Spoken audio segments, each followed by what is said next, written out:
Last February, my wife and I traveled to the Dominican Republic in order to partner and serve with one of Fremont's mission partners.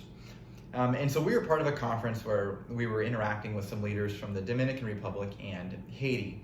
And on our last day at that conference, the people who were part of the conference were fed a very, simple lunch in a styrofoam tray. Now, lunch for some of them wasn't always a guarantee, yet they were as content as ever. And I remember preparing for some of these sessions, I was kind of worried that, I don't want to talk too much, I don't want the sessions to go too long, but then only to find out that they could just go on for hours and just love it, and just soak everything up. Now, what's the difference between that experience there and often some of the experiences we have elsewhere? Well, they had learned to be content with little, and therefore they were not preoccupied with things.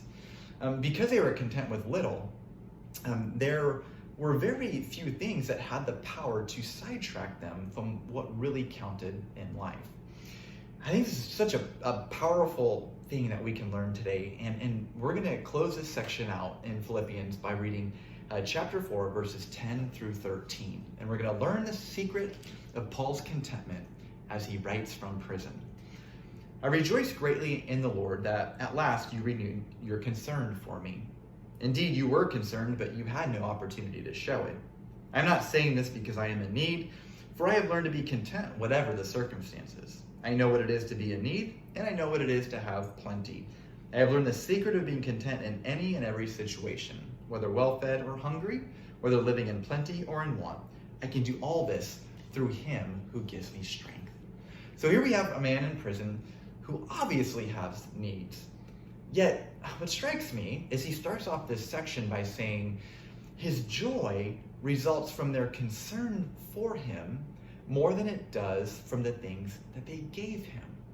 Now, I marvel at this because if I'm honest, I would struggle with having joy if I didn't have the type of food I like, if I didn't have my coffee, if I didn't have any number of things. But I think of Paul in prison, yet being so utterly free and being so utterly content. So what's different about Paul? What can we learn from him? Well, Paul has been stripped of many luxuries of life, and through it, it has facilitated a deeper dependence upon God.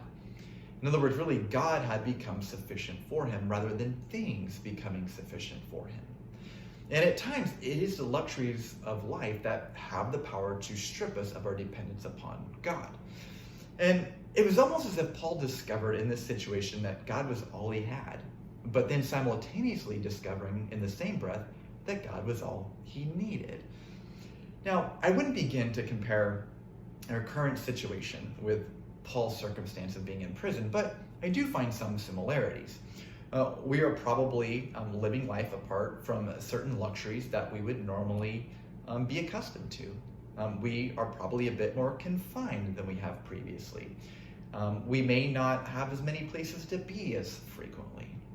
And I wonder if one of the things that God is teaching us through this time is that some of the stuff we thought we needed to flourish in life, we actually don't need to flourish in life. Paul discovered the secret of being content by realizing that whatever situation he found himself in, he could be stripped of many different things, yet he could still do all things through Christ who gave him strength.